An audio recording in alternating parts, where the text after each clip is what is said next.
정의기억연대 후원금 유용 의혹과 관련해서 윤미향 더불어민주당 당선인을 비판한 위안부 피해자 이용수 할머니, 오늘 대구에서 2차 기자회견을 열었습니다. 오늘 이 할머니의 기자회견 주요 내용과 정의연 관련 의혹에 대해서 김성훈 변호사와 함께 살펴보겠습니다.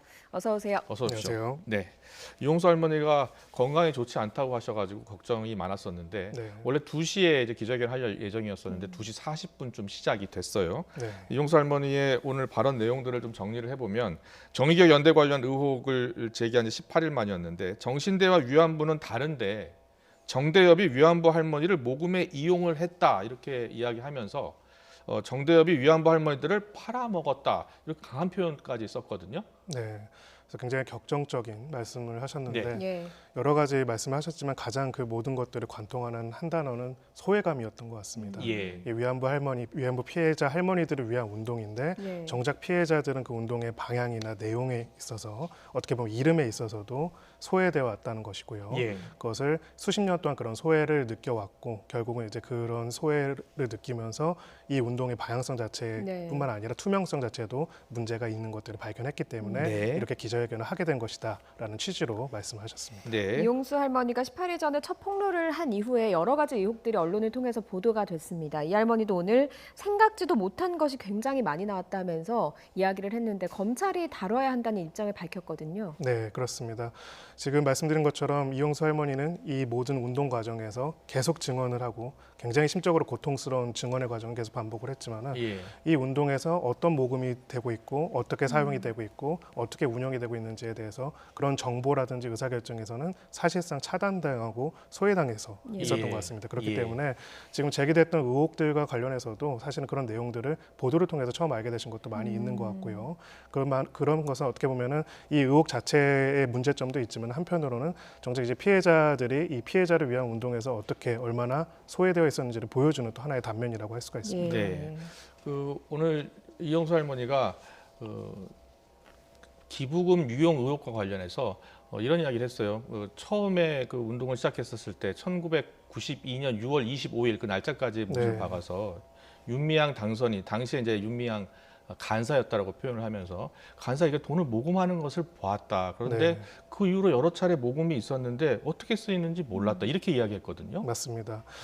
오늘도 사실은 이 기자회견 말미에서 그 이용수 할머니가 마지막으로 강조하신 부분이 있죠. 예. 위안부와 관련된 진실이 규명되고 음. 제대로 된 역사를 배우고 사죄가 이루어지도록 해야 한다. 예. 이 운동의 목적은 사실 처음부터 끝까지 바로 이것을 목적으로 하는 것인데 예. 이것을 위해서 모금 활동을 하고 사용되는 건 그럴 수 있다고 할 수 있는데 음.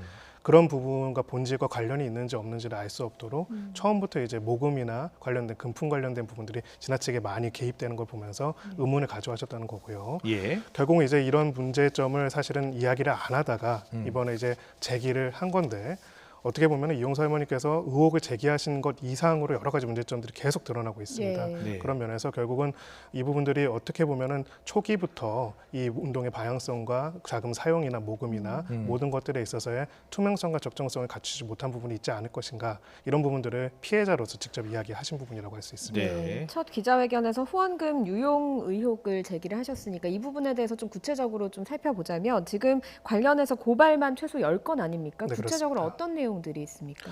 네, 여러 가지가 있는데요. 대표적으로 업무상 배임, 업무상 횡령이 있고요. 또 사기도 있습니다. 예. 네. 업무상 배임과 업무상 횡령의 경우에 피해자가 바로 정의연 단체입니다. 네. 그러니까 타인의 업무를 위탁받은 사람으로서 그 임무에 위배돼 가지고 제3자에게 이익을 주는 행위를 했다는 거죠. 예. 네. 대표적으로 이제 안성 쉼터를 고가 매입한 의혹 관련해서 업무상 배임이 예. 문제가 되고 있고요.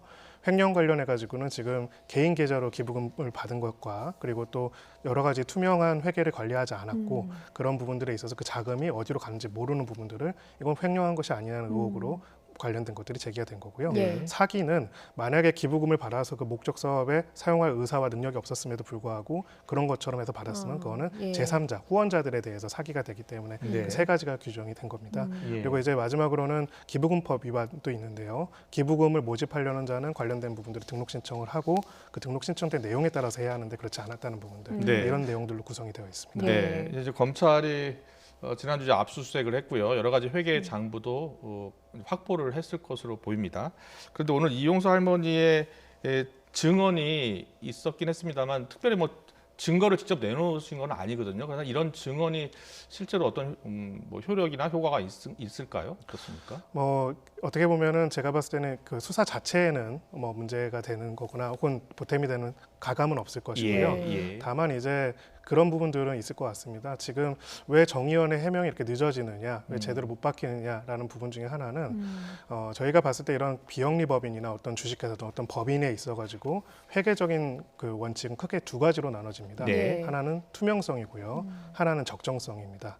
투명해야 적정한 운용이 가능하고요. 만약에 불투명했으면 부적정한 운용이 있을 수도 있고요. 예. 그러면 이 의사결정을 어떻게 보면은 한두 사람이 단독으로 했을 수가 있기 때문에 이 내용에 대해서는 어떻게 보면 이용수 할머니조차도 전혀 모르신 부분들이 상당수 있을 가능성이 높고요. 네. 다만 이제 수사의 속도를 내는 데는 큰 의미가 있을 것이라고 보여집니다. 예. 사실 뭐 많은 국민들이 이번에 이 기자회견을 보면서 사실 공분을 하고 있는 상황이기 때문에 이제 이런 수사 자체가 결국 운동을 훼손하는 것이 아니라 이 수사를 통해서 이 운동에 있어서의 부적정한 부분들이 있었다면 그것을 제대로 확인하고 조사하는 과정이라는 합의를 이끌어내는 데는 도움이 될 것이라고 보입니다. 그러면 이번에 그 관련 의혹이 제기된 것들 중에 가장 투명하지 않은 부분이라고 해야 할까요? 그런 부분들은 어떤 것들이 있을까요? 일단 가장 쟁점이 되는 건 두 가지가 있을 겁니다. 첫 번째로 이제 안성 쉼터를 왜 안성에 매입을 했고 왜 그 가격에 매입했고 왜 제대로 활용하지 않았는지 부분이 있을 것이고요. 나머지 하나는 이제 개별적인 사안마다 다르겠지만 회계 관련된 부분일 것입니다. 회계라는 거 한마디로 일종의 그 왕조로 치면 사초와 마찬가지입니다. 이 단체가 어떻게 운영됐고 어떻게 의사결정했는지는 사실 회계장부를 통해 드러나는 것이거든요. 회계의 내용 중에서 여러 가지 큰 금액들이 투명하지 않게 관리가 됐던 부분들이 나와 있고요. 그렇다면 이것이 도대체 어디로 어떻게 가서 쓰였는지가 확인이 될 필요가 있겠죠. 그래서 그것을 확인하려면 결국은 의사결정을 누가 어떻게 했는지 그리고 두 번째로는 결국 자금 흐름이 종국적으로 어디로 갔는지 이 두 가지로 수사가 집중될 가능성이 높습니다. 의사결정을 누가 했는지가 상당히 중요하겠네요. 그렇습니다.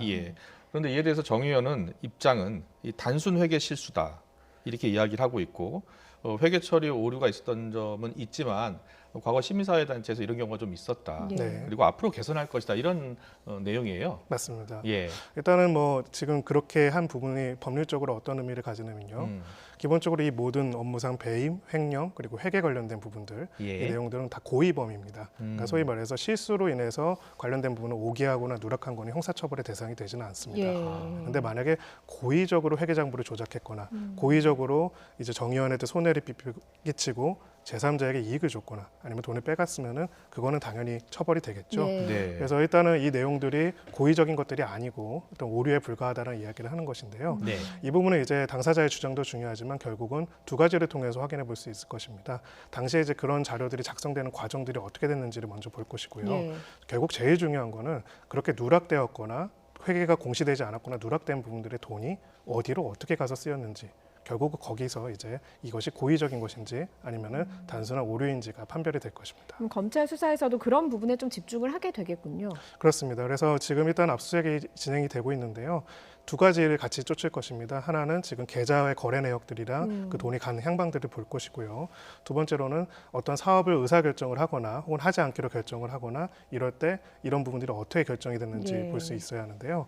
정의원 같은 경우에는 사실 윤당선이 주도해가지고 운영을 해왔지만은 또 이러한 운동 자체에 동참한 여러 시민사회단체들이 연대해서 결합된 형태였기 때문에 역으로 보면은 많은 사람들이 함께하지만 또 역으로 보면은 너무 많은 사람이 함께하기 때문에 소수가 이제 의사결정을 집중할 수도 있는 그런 문제점이 있습니다. 그래서 검찰 수사의 방향은 이제 누구한테 결국은 책임을 물어야 하는지 누가 이것을 이렇게 한 것인지를 밝히는 것에 초점을 맞출 것으로 보입니다.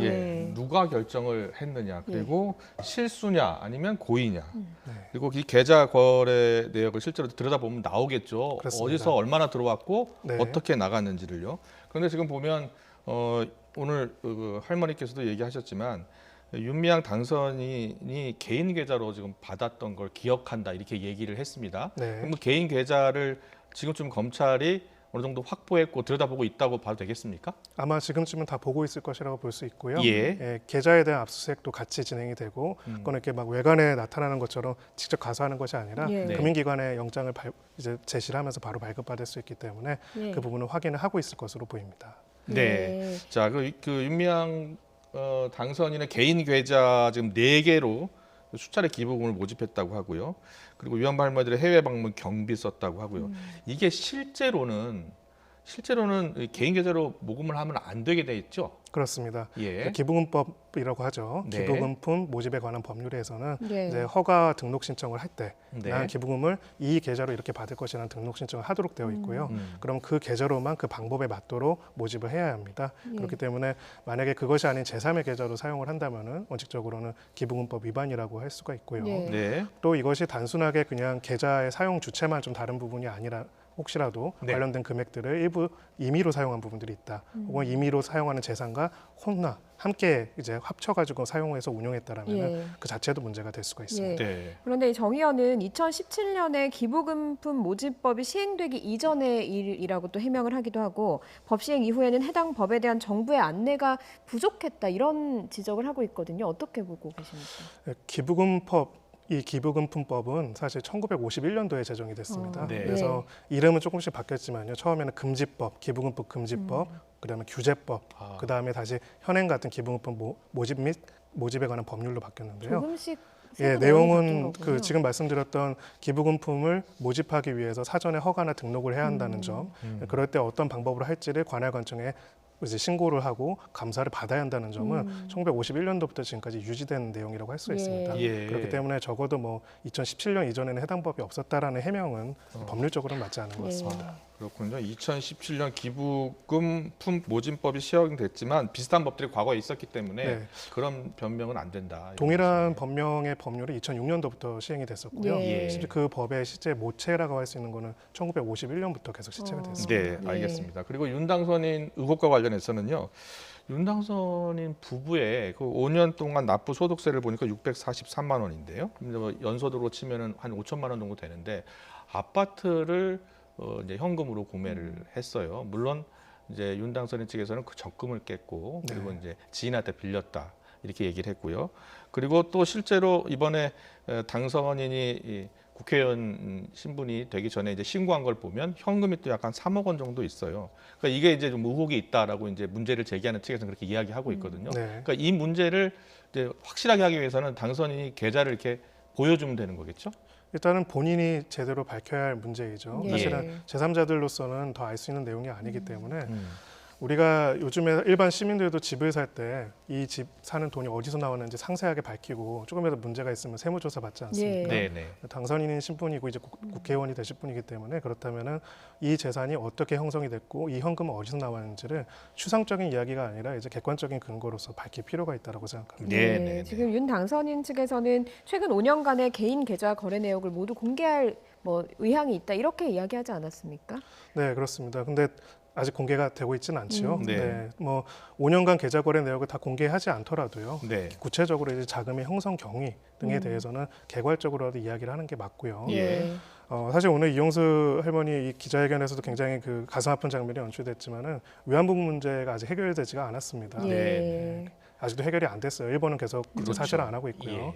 이 문제를 해결하기 위한 노력을 계속하기 위해서라도 이 문제와 관련돼서 운동하는 단체에 문제가 있다면은 의혹을 빠르게 해소하고 만약에 잘못한 게 있으면 잘못한 부분을 책임을 지고 아닌 부분이 있으면 오해를 해소하고 가야겠죠. 예. 근데 그럼에도 불구하고 지금까지 관련된 내용들이 제대로 소명이 되거나 해명된 건 없는 것 같습니다. 예. 네, 그렇기 때문에 이런 부분들을 결자 해지 차원에서 각자가 이제 특히 자료의 접근성이 높은 각 책임자들이 관련된 부분들을 공개를 하고 예. 검증을 받아야 한다라고 생각합니다.